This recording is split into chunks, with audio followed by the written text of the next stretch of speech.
Aku tidak tahu berapa lama aku berlari di lorong gelap itu. Suara langkah kaki yang menyeret, jeritan samar, dan bau busuk yang semakin menusuk membuatku hampir kehilangan akal. Aku hanya berpegang pada satu hal. Aku harus keluar dari tempat ini.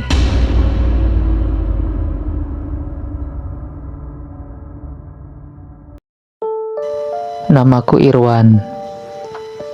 Aku seorang perantau dari Sulawesi yang kini tinggal di sebuah kosan kecil di kota Bandung, tak jauh dari tempat kerjaku.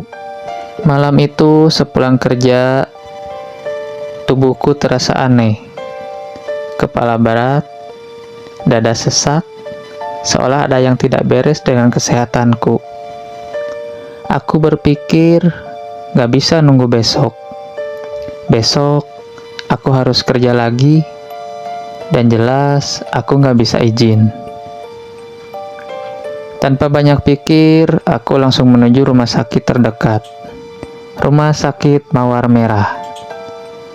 Awalnya semua tampak normal. Suasana malam, cahaya lampu di lorong, suara perawat yang lalu lalang. Tapi entah kenapa, ketika duduk di ruang tunggu, tiba-tiba kepalaku terasa sangat pusing. Seperti ada yang menghantam dari dalam. Dalam hitungan detik, pandanganku kabur. Suara di sekitarku menghilang. Dan saat aku membuka mata, aku sudah tidak lagi berada di rumah sakit itu. Semua berubah. Ruangan yang tadi terang kini gelap. Cat dinding terkelupas, kaca jendela pecah, dan aroma anyir menusuk hidung. Rumah sakit itu ternyata kosong, terbengkalai. Dan dari sinilah cerita itu benar-benar dimulai.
Aku tidak tahu berapa lama aku berlari di lorong gelap itu. Suara langkah kaki yang menyeret, jeritan samar, dan bau busuk yang semakin menusuk membuatku hampir kehilangan akal. Aku hanya berpegang pada satu hal. Aku harus keluar dari tempat ini. Tanganku meraba-raba dinding, mencari jalan keluar.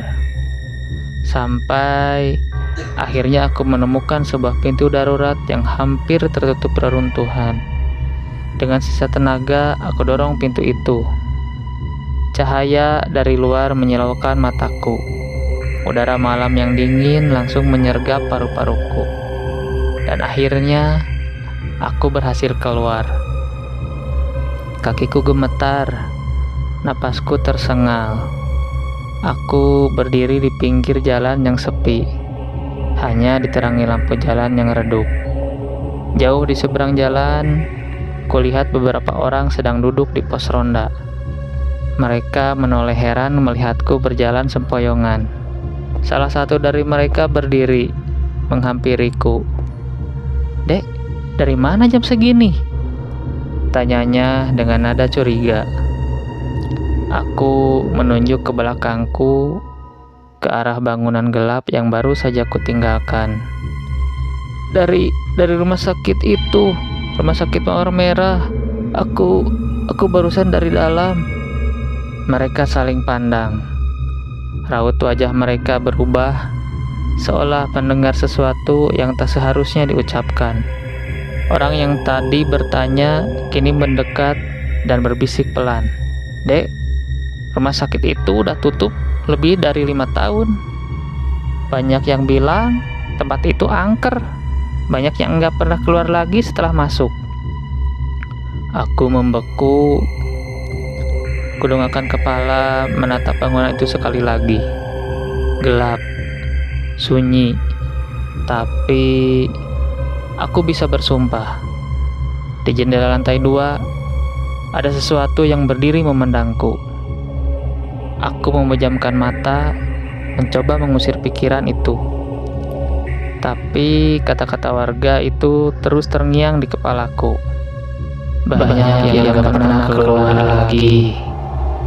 Dan malam itu, aku hanya bisa duduk di pos ronda bersama mereka, menggigil, sementara dari kejauhan, angin malam membawa bisikan yang tak pernah bisa kulupakan.